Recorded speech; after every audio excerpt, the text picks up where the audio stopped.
Good morning to all of you.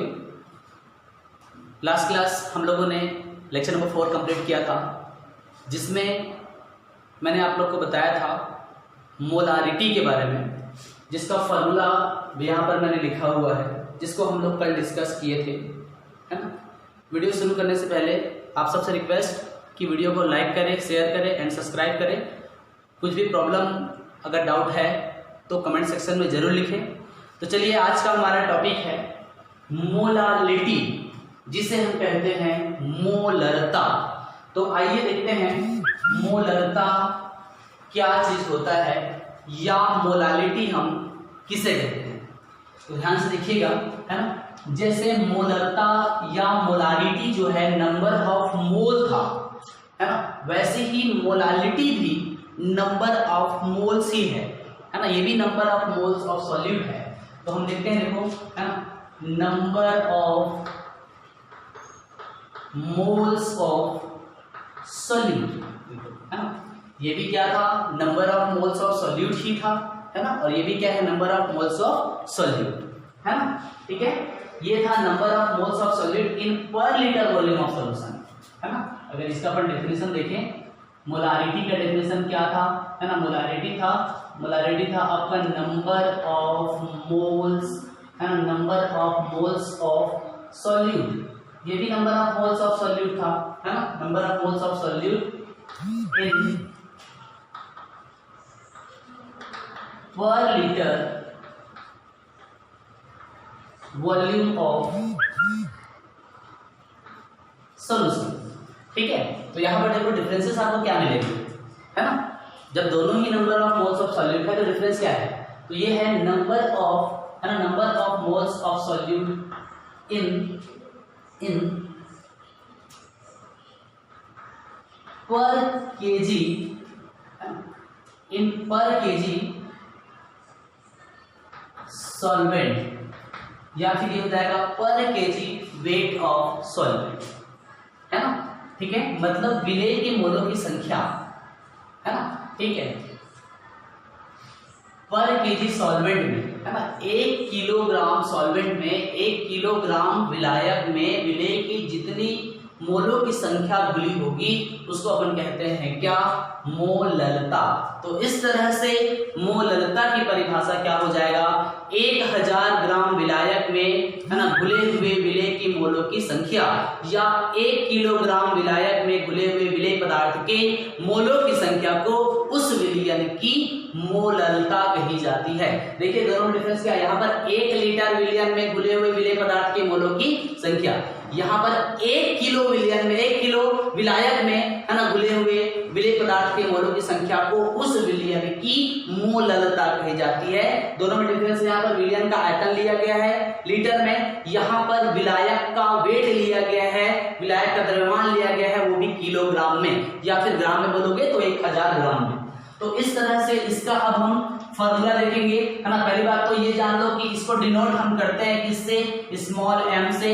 तो इसका formula अगर देखें तो स्मॉल m बराबर, है ना, क्या हो जाएगा, ये हो जाएगा आपका number of moles of solute, है ना, इन पर किलोग्राम वेट ऑफ सॉल्वेंट, है ना। ठीक है, मतलब यहां पर हो जाएगा क्या, आपका मास ऑफ सॉल्वेंट, है ना, mass of solvent in KG. देखो यहां पर क्या होता था, है ना, मोलरता में ये होता था कि आपका volume of solution in litre होता था। यहाँ पर क्या है, देखो मास ऑफ सॉल्वेंट, है ना, mass of solvent in KG हो रहा है। ठीक है, तो आप लोगों ने लास्ट लेक्चर में देखा था कि number of moles of solute के लिए क्या फार्मूला हम बनाए थे, है ना। तो number of moles of solute के लिए हमने कल जो फार्मूला बनाया था, है ना, वो है given mass by molar mass. Mole के लिए फार्मूला क्या होता है आपका, मोल के लिए फार्मूला होता है गिवन मास बाय मोलर मास। तो चलिए उसको फिर से लिखते हैं अपन, है ना, गिवन मास बाय मोलर मास, है ना। किसका गिवन मास और किसका मोलर मास, तो यहाँ पर हमको जरूरत पड़ेगा सॉल्यूट का। सॉल्यूट के लिए पूछ रहा है तो यहाँ पर आप लिखेंगे कि आपका सॉल्यूट, है ना। ठीक है, ये हो जाएगा आपका given mass of solute upon ये हो जाएगा मोलर मास ऑफ सॉल्यूट। देखो है ना, हमको number of moles of solute कैसे कैलकुलेट करते हैं, given mass by molar mass से, है ना। तो इसके जगह पर अपन हम क्या करेंगे, इस वैल्यू को यहाँ पर पुट कर देंगे। तो इस तरह से अब हम लिख सकते हैं स्मॉल m, है ना, that means molality is equal to, हम लिख पाएंगे अब यहाँ पर हो जाएगा ये गिवन मास, ठीक है, गिवन मास,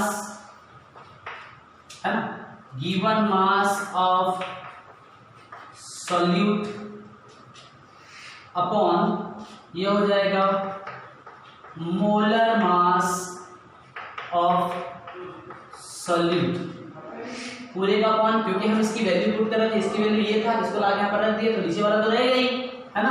तो ये हो जाएगा क्या आपका मास ऑफ, है ना, mass of solvent in KG, इस तरह से हो जाएगा, है ना। तो अब हम फाइनली जब इसको लिखेंगे तो ये मोलारिटी m इक्वल टू क्या हो जाएगा, ये ऊपर चले जाएगा। तो अब आपका ये हो जाएगा क्या, आपका given mass of solute upon हो जाएगा आपका molar mass of solute into ये ऊपर चले जाएगा, तो ये हो जाएगा, बताओ, आपका मास ऑफ सॉल्वेंट इन केजी, है ना। तो इस तरह से देखो, एक बार फिर से अपन बात करते हैं, ठीक है ना। मोलालिटी या मोललता की, है ना, परिभाषा क्या हो जाता है, तो 1 किलोग्राम विलायक में घुले हुए विलेय के मोलों की संख्या, है ना, that means number of moles of solute इन पर केजी, है ना, वेट ऑफ सॉल्वेंट, ठीक है। तो इस तरह से हम इसको लिख पाएंगे, फॉर्मूला के रूप में लिखेंगे, है ना, m equal to number of moles of solute upon mass, है ना, mass of solvent in kg, ठीक है। तो number of moles of solute कैसे कैलकुलेट करते हैं, तो given mass by molar mass से हम कैलकुलेट करते हैं। तो ये वैल्यू यहाँ पर पुट कर दो, ये वाला टर्म्स आ गया आपका, है ना, ये नीचे में इसको ऊपर लेके जाओ तो ये मल्टीप्लाई करेगा, ठीक है। तो इस तरह से हमको इसका एक फॉर्मूला मिल गया, है ना। अब देखिए हम इसको कैसे डिनोट करेंगे, तो ये नंबर ऑफ मोल्स, तो नंबर ऑफ मोल्स को हम किससे डिनोट करते हैं, स्मॉल n से, है ना। किसका पूछ रहा है, सॉल्यूट का, तो हम क्या लगा देंगे, v, ये क्या हो गया, nv, ठीक है, upon mass of solvent in kg, ठीक है, मास ऑफ सॉल्वेंट इन केजी। तो ये हो जाएगा क्या आपका W, किसका है बताओ, आपका सॉल्वेंट का, तो ये हो जाएगा WA, ये रहेगा आपका किसमें, केजी में, ठीक है। अब देखिए ये क्या हो जाएगा आपका गिवन मास मतलब W किसका, सॉल्यूट का, B, मोलर मास M किसका, सॉल्यूट का, B, तो ये हो जाएगा क्या हो जाएगा आपका WB अपॉन MB हो जाएगा। तो इस तरह से अब हम यहाँ पर लिखेंगे, देखिए हम इसके फॉर्मूला अपन बनाएंगे, भी क्या हो जाएगा, है ना। मैं इसको यहाँ पर लिख देता हूँ, तो ये molality small m equal to given mass of solute, तो गिवन मास ऑफ सॉल्यूट क्या होता है आपका, WB होता है ना, upon molar mass of solute ये होता है आपका MB into weight of solvent या फिर मास ऑफ सॉल्वेंट, ये होता है क्या आपका WA, ये किसमें है आपका, केजी में। बाय द वे अगर इसको आप ग्राम में लिखते हैं तो इस कंडीशन में ये आपका हो जाएगा, है ना। देखिए M equal to WB upon MB into WA, अगर ये ग्राम में है तो कुछ नहीं करना है, आपको 1000 से गुणा कर देना है ना, दोनों ही। इसके लिए, है ना, यूनिट क्या होगा, तो इसके लिए यूनिट हो जाएगा, है ना, मोल। देखिए नंबर ऑफ मोल्स बोल रहा है, तो मोल्स, है ना, उसके बाद यहाँ पर मास ऑफ सॉल्वेंट इन केजी में है ना, तो ये हो जाएगा मोल पर केजी, ये इसका यूनिट हो जाएगा। देखो इधर हम देखे थे क्या आपका मोलारिटी, तो मोलारिटी का यूनिट मैंने आप लोग को बता दिया था, मोलारिटी का यूनिट क्या होता है, मोल पर लीटर, मोलालिटी का यूनिट हो जाएगा क्या आपका, मोल पर केजी, है ना। देखिए तो इससे संबंधित एक न्यूमेरिकल करते हैं तो ये ज्यादा क्लियर हो जाएगा, है ना। 10 ग्राम, है ना, urea is dissolve in 100 gram of solution, है ना। 10 ग्राम 10 gram urea is dissolved in 100 gram of solution, what will be molality of the solution? देखिए बहुत सिंपल सा क्वेश्चन है ना। 10 gram urea is dissolve in 100 gram, है ना, 100 gram solution, what will be the molarity of solution. देखो एकदम simple सी बात है ना। एक सॉल्यूशन है ना, ठीक है, एक सॉल्यूशन है, ठीक है, उस सॉल्यूशन का जो मास है वो कितना है आपका 100 ग्राम। देखिए न्यूमेरिकल को समझने से पहले, इसको सॉल्व करने से पहले समझिए कि वो बोल क्या रहा है ना, ठीक है। एक हमको सॉल्यूशन दिया गया है और उस सॉल्यूशन का जो मास है या वेट है ना, उसका मास अपने दिया गया है कितना 100 ग्राम, है ना, 100 ग्राम, है ना, विलियन दिया गया है। और ये बोलता है कि इस 100 ग्राम विलियन में 10 ग्राम यूरिया जो है वो घुला हुआ है। तो हमको इसकी मोलारिटी कैलकुलेट करना है। तो पहले तो हम क्या क्या दिया हुआ है वो लिख लेते हैं, क्या हमको कैलकुलेट करना है ना, वो हम लिख लेते हैं। देखिए ठीक है, तो अब फार्मूले में देखिए आप लोगों को क्या क्या चाहिए होता है, ठीक है ना। तो पहले देखते हैं क्या क्या दिया हुआ है। तो आपको दिया गया है, देखो given mass of solute, solute का मास अपने दिया हुआ है। यूरिया यहाँ पर क्या है, सॉल्यूट है ना, यूरिया यहाँ पर सॉल्यूट है, इसका मास दिया गया है आपको 10 ग्राम, ठीक है। उसके बाद देखो मोलर मास ऑफ सॉल्यूट हमको जरूरत पड़ता है ना। देखिए यहां से देख सकते हैं आपको क्या क्या चीज जरूरत पड़ेगा। Given mass of solute, given mass दिया है 10 ग्राम, मोलर मास ऑफ सॉल्यूट ये भी जरूरत पड़ना है, ठीक है। तो मोलर मास ऑफ सॉल्यूट है ना, ठीक है। तो मोलर मास ऑफ सॉल्यूट, तो सॉल्यूट क्या चीज है बताओ आपका, यूरिया, NH2CO NH2 इसका फार्मूला होता है। अगर हमारे पास फार्मूला है तो हम इसका मोलर मास कैलकुलेट कर सकते हैं, है ना। अगर आप कैलकुलेट करेंगे तो इसका जो मोलर मास है वो आएगा आपका, है ना, 60 ग्राम पर मोल, है ना, 60 ग्राम, ठीक है। इसका जो मोलर मास है वो आएगा क्या आपका 60 आएगा। उसके बाद देखिए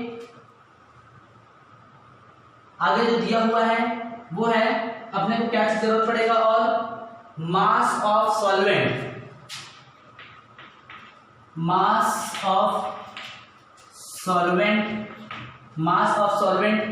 तो मास ऑफ सॉल्वेंट तो अपने को दिया नहीं है, तो ये अपने को कैलकुलेट करना पड़ेगा, है ना। अपने को क्या चीज दिया हुआ है बताओ आपका, और आपको दिया हुआ है मास ऑफ, है ना, दिया हुआ है मास ऑफ सॉल्यूशन, ठीक है। मास ऑफ सॉल्यूशन आपको दिया हुआ है, वो कितना दिया है बताओ आपका 100 ग्राम दिया, ठीक है।